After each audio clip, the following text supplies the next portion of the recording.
If you're an average player, you want to be left alone, right? Because you want to be able to slide by.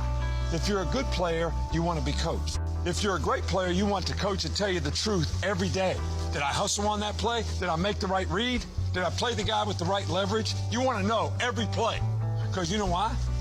They want to be perfect. Everybody here makes a choice to do one of those three things. Welcome to the GOAT Consulting Podcast, a podcast dedicated to people striving to be a GOAT, the greatest of all time, serving it up in a way that you can get it in all stages of life. Hey, I'm Colby Jubenville, and welcome to another episode of the GOAT Consulting Podcast right here in VC Productions in studio in Nashville, Tennessee. You did that so well. Thank you so much. We're excited for you to be here today. I already feel lonely with Jeremy being gone. If you listen to those past episodes, we hope that you do and learn so many things from Jeremy Qualls, creating an exit ramp for every student. What a powerful idea. We're on Spotify, YouTube, Podbean. Yeah, thank you. All the Anywhere different you ways. listen. So. Tell your friends, your lovers, leave us a comment right now. Pause it right now. Boom. Say something nice, please. Make it happen. We're excited you're here with us today. At the table, as always, is my good friend Tyler Burnett. Oh. Let me get that out again. Tyler Burnett. Tyler is from Coach Pete, you would call me Bernie. My friend Bernie is here at the table That's today, right. wearing the GOAT brand as the founder and CEO of the GOAT family of brands. And to the left, as always, is it a new shirt? It's a new shirt. Nashville Soccer Club? Nashville Soccer Club. Meaning behind that for a second. We'll get into it. Okay, all right. Just finishing up early over there. Yeah. They're asking to sponsor. We'll see. See how they do. Well, that's exciting.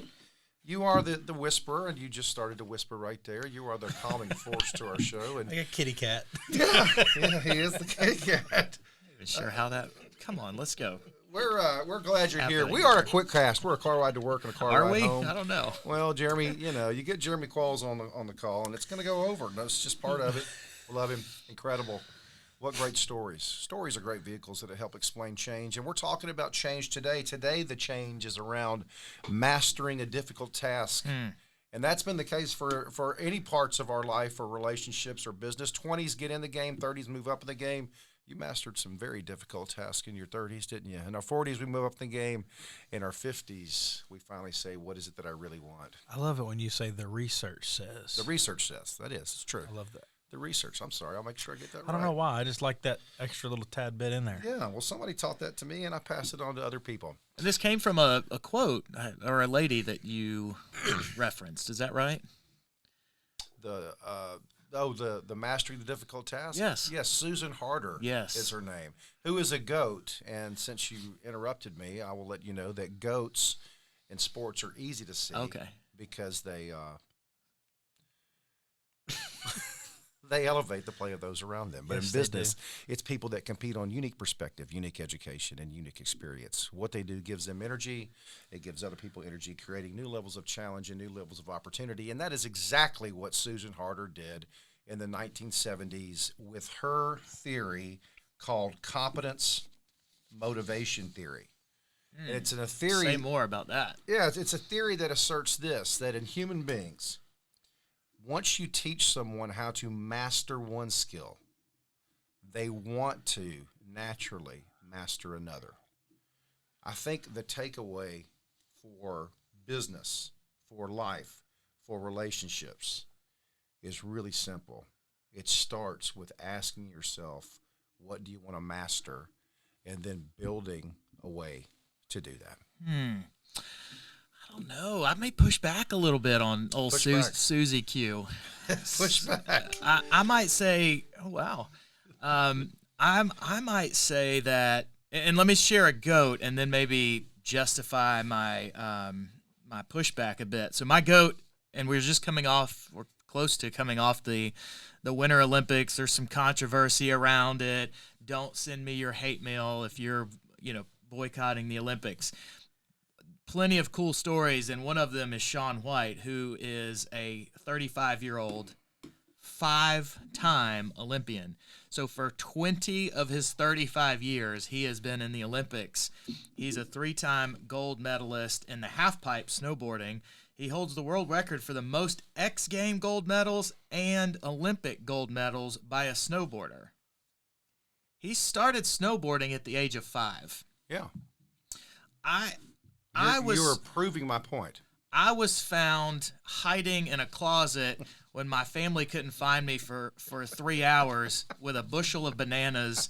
At that point, when they found me, there were peels all over because I had eaten about 47 bananas in a closet. While Shaun White began his mastery of snowboarding. And here's what I might ask and be curious with Susan. Is it a bushel of bananas? Yeah, it is now. Okay. So I might say, Susan, like, what do you tell a 35-year-old person who's in his 5th Olympics, 3-time gold medalist? Literally, no one has ever medaled more in X Games and Olympics more than him. Started 30 years ago. He's 35 today. He still believes he's mastering his task. So what I heard you say with Susan is that once you give somebody a task to master, they want to master another one. I might say goats want to continually try to master their own task. And they're going to spend their entire life doing it, or a large majority of their life, before maybe they figure out, obviously this is his last Olympics. He's retired, right? He's 35. He's too old to be an Olympian anymore, apparently, of snowboarding. Yeah. But he has spent his almost 30 years of his 35 years trying to master that task. That's what makes him a GOAT. So you said you're going to push back. In my mind, everything that you just said supports everything that I asserted in Harter's Competence Motivation Theory. But before you respond, let me just say this. Yeah. I did a little digging. I came prepared today. Oh, thank God. Well, I did it for you. Harter's Competence Motivation Theory, Susan Harter, was built upon a theory developed by a guy named Robert White in 1959. And for those of you that are looking for an easy way to understand the difference between concepts and theories, concepts are big picture ideas. Theories are big picture ideas that have been tested to be proven true or not true. And what Robert White in 1959 examined was how people desire to have a lasting effect upon the environment, especially through competency. This is John Byers. How do I have a lasting effect on the environment? According to White, and this goes right back to your point. Robbie White. Robbie White. According to White, the competency is motivated by self-rewarding behaviors, including a desire for challenge, curiosity, mastery, and playfulness. Check. Agree. There you go. But would Susan say that Shaun at some point probably figured, I mean, when you are a 3-time gold medalist for your thing, if that's me, I'm thinking I'm the GOAT, right? Like nobody exists in the world today that's better than me, and yet he still said, I want to get better. Well, she elaborated on White's idea and theory and her own later in her career, saying that when you're looking at somebody like the skier that you're talking about, Yep. the reason that they have, He would be offended if you said that. He was a snowboarder. I don't watch the Olympics, but we can do another episode on that. But the reason that the skier can operate at the level that they do is that there's a combined internalization of self-regulated skills like self-judgment, self-reinforcement, self-set mastery goals, and the socialization, the history of the socialization. That's powerful stuff. That's going to take, you need to pause the episode right here and just Self-judgment. sit with that. Yeah. That's easy to understand. We all do it. What we now know is that self-judgment has a huge impact on what we choose to master or not. I'm really good at it, and I tell you what I'm the best at, and is judging myself at certain things, and then putting that same judgment on others. Yeah, and that of course. Sucks. That really sucks, and I'm so good at it, and I don't like saying it. I but love the it's true. frame: self-judgment, self-reinforcement. What we wake up and reinforce ourselves every day, self-set mastery. What do you set for yourself? What's the takeaway for people that have small children? I used to, in my previous life, I would say I think it's ridiculous that Tiger Woods' dad put those clubs in his hands at 5 years old. But you know what? He was right. He was right to do it based on competence motivation theory. He nailed it. And speaking of dad, so my grandpa, my dad was never really in the picture as I grew up. So my mom's dad, my grandpa, and have shared about him on this. He's been a goat of mine on one of these episodes. But anytime I think about doing anything, and this is not in like a shaming way, but anytime I think about doing anything, I hear his grisly voice in the back of my head saying, "Do it right, JD. Do it right." So whether growing up, we would change the oil in my car, which is part of the reason I do not ever change the oil in my car today. Do you know how to? I probably could not do it, No, but I I know I did at couldn't. one point, or change the brakes in the car, or cutting the grass, or whatever it was. Like, he set me on a path today, whether I'm doing the dishes or I'm following through on a promise to a client, training for an Ironman, whatever it is, like, I hear that voice in the back of my head, do it right. Do this with excellence. Yeah. I can't even finish a workout. Like, if I'm supposed to do 5 miles on a run, I can't do 5. I've got to do 5.1 just to make sure, like, my watch doesn't cut me short, because God forbid I go to stop the run and I'm at 4.99. Like, it's my OCD, but it comes from do it's it not right, do it excellent. Yeah. Additionally, Harter contends that appropriate praise and feedback by the child's custodian, especially the parent, helps infuse a sense of independence. The freedom promotes the use of self-defined goals, 5.1 miles, and attempts that are free of adult intervention. This will, by extension, be capable of monitoring their own mastery attempts, have the ability to judge their own personal competency using their own internal criteria, and learn how to reinforce successful attempts. John Byers, training Mic drop. for a marathon. I don't do marathon. Triathlon. There we go. Again, something that I don't watch. Football, basketball, maybe a little baseball. Tyler? Y'all have blown my mind today.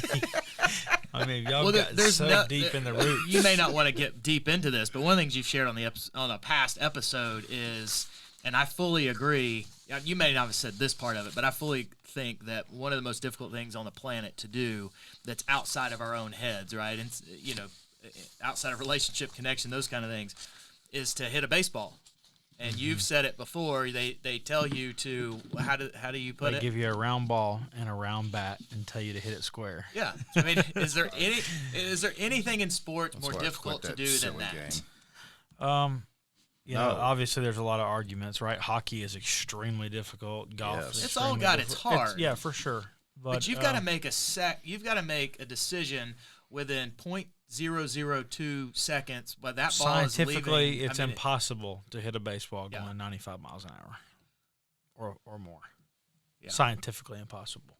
And yet you did. And there's Wait, probably a lot of what? lessons. It's scientifically impossible. And you did it?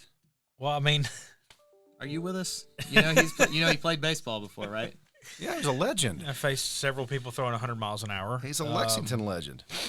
So, yeah, it just takes an incredible amount of preparation, practice, study, but really more than anything, just hard work. Just practice and practice and practice and practice and practice. So let's formalize what you just said, because I wrote down a few things. And, in fact, in doing some homework on this episode, I was looking up some things. And Forbes actually hear wrote Forbes wrote an article, and it's titled "How to." And if it was the #1 search on Google, how to quickly master a difficult task. And I felt really angry. That's what the world wants to do, isn't it? Yeah, I mean, it's fast food, it's microwave dinners, it's how do we get to point A to point B? And let me tell you, the first practical Mobile is offices. That's not true. You cannot master a task quickly, period. I will fight you on that. Forbes, you were wrong. Not Forbes Coaches Council. You were never wrong. Our good friend Colby is a member. Thank you. there. That was But nice. That was Forbes nice. Thank you overall, for that. You need to retract this article. So here are a few things that I did right, and I think it lines up with what Tyler just shared. First of all, this is going to sound like a broken record. You build a habit. or habits, right? If you want to master a difficult task, you build a habit. Colin Powell said, when asked, what do I have to do by one of his young cadets to be successful in life, he said, buy 2 alarm clocks. That was his only answer. Why? Because it's building a habit for yourself. Engage others. Colby, we talked about this on an earlier episode, right? Get others in the boat with you. Coach, Or the canoe, friends, or the canoe. spouse, or the canoe. Tyler, you just mentioned this. Practice. I suck at most things that I do the first time. And I probably believe that about most people. Nobody put on a snowboard when they were 5 years old for the first time and was great at it. Oh, yeah. You suck at things the first time you do them. So practice.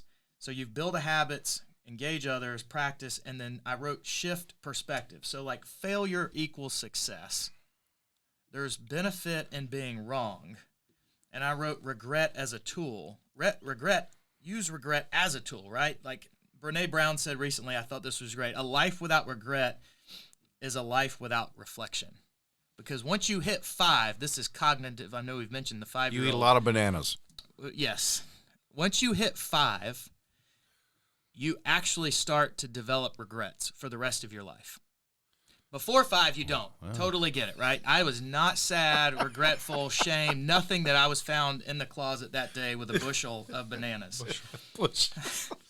We probably need, by the way, a whole episode on regret. But I'm learning that regret is a tool. And if we shift our perspective on regret, and by the way, studies show, research shows that we regret more of what we don't do than what we do. Yeah, I've read that. And I think I regret not getting up at 5 a.m. and working out this morning. You should. We had that didn't have the exact conversation, but Very, very upset. I will spend days regretting missing a workout, and it's worth me losing 2 or 3 hours of sleep to get it in. You said that. It's just me, and it sucks. I'm not sure I like that about myself, but it's true. Yeah. And so, anyways, I think that may be one of the biggest things we battle is sleep. No doubt. yeah, Going to sleep at night, but then regretting it in the morning when you have to get up. You know, we're kind of stuck on Ozark right now. oh God, it's And so my good. wife is like, we got to watch the next episode. And I'm like, Yeah. no, we don't. We got to go to bed. Right. But that's kind of the bad habit I fall into occasionally. I get, obsessed with the show or we get obsessed with the show. easy to and do. It's like, golly, just cut it off. Netflix originals. It's a habit. Hulu originals. It's a habit. Paramount It is. originals. Nothing wrong with binging on a show every now and then. Every right? now and then. Who's your goat? Well, it's Shaun White. Okay. We've talked about this. So, Shaun White. but quickly, just to recap, So that's your goat too, the skier? 10 more seconds. Okay. He's not a skier. He would be so offended. What do you say? He is- Snowboarder. He is Snowboarder. a snowboarder. You don't know who Shaun White is? It is a different sport. It is a Hey, different I'm from Mobile, sport. dude. We don't see snow. Do you know what skiing is? I don't want to. 4 things. Water? Build a habit. Engage others. Coach, friend, spouse, somebody. All of the above. Number 3, practice. And number 4, shift perspective. Maybe that how you view failure, how you view regret. If you don't have regrets, maybe you do have regrets, but view them in such a way. Reflect on the life. Those are my things. That's Okay. my takeaway. Very good. Practicals. Who's your goat? My goat is Kobe Bryant. Kobe Bryant. Heard of him. And Master of the difficult things. yeah, I mean, it's difficult with somebody guarding you to hit fadeaway shots at the buzzer, and along with the stress and everything else that goes with it. And from an athlete perspective, he's probably one of the most prepared people on the planet ever Yeah. at his task. Was Tim Grover his coach? Was Tim Grover one of his coaches? Don't know the answer to that. I'm trying to think of who one of his personal coaches was, but after Kobe, he would tell people that they needed to be there at 3:00 for a workout. That's right. And people wouldn't show up. They'd show up at 3 p.m. He's like, I don't think you get it. Yeah. A day starts at midnight, 12:01. So you're a 5.1 mile deal, but starts at 12:01. I expect you to be here at 3. But there's just nobody that worked harder in the game of basketball. There may be some more talented people. Maybe it's. But look at Michael Jordan's story too. I mean, not playing in high school. To the story about Jack. I mean, hopefully Jack, watched that Michael Jordan show that they we had watched the out, whole thing. and there's got to be something in there a little bit that makes him want to be there at 9:30 at night and thinks about that, there's been plenty of people who weren't great high school players and then were legends, and I think those two are great examples. And I would say if either or both were sitting here today, if that was even possible, they would say mastery of a task that creates a GOAT never ends. Yep. Well, look at Colonel Sanders. He couldn't get his chicken in any restaurants he tried to go to, and he started KFC at 62 years old. I mean, that's mastering a difficult task. Eating Colonel Sanders would be mastering a difficult task as far as I'm concerned. But I think that's a really cool story. No offense. Eating Colonel Sanders. Well, the chicken. The chicken. I want to come full circle. I want to bring it all together. And my GOAT, since neither of you were nice enough to ask, nor Davey, who's running the board for us today from VC Studios, VC Production in studio with VC Production, is a quote that usually is tied to the author of The Great Gatsby, which is F. Scott Fitzgerald. Yes, who we referenced in an earlier Yes. episode. And this is the quote. I'll read it to you. For what it's worth, it's never too late, or in my case, too early, to be whoever you want to be. There's no time limit. Start whenever you want. You can change or stay the same. There are no rules to this thing. We can make the best or the worst of it. I hope you make the best of it. I hope you see things that startle you. I hope you feel things you never felt before. I hope you meet people who have a different viewpoint, and I hope you live a life you're proud of. And if you're not, I hope you have the courage to start all over again. And when I read that, it made me think about competence motivation theory, and it made me think about the skier that you talked about earlier. And I'm glad that made I'm glad that made you laugh, Tyler. For God's sakes, he's a snowboarder. The snowboarder. It ain't gonna click. That actually, my GOAT, that was written by a guy named Eric Roth, who was a screenplay writer. Okay. So let's end there for today. Let's take the that. plane and bring it to the ground. Southwest Airlines, thank you very much. Dang, you're free to move about the country. For Tyler Burnett and John Byers, we hope you go out and master one thing today. I'm Colby Jubenville, and this is the GOAT Consulting Podcast. Oh.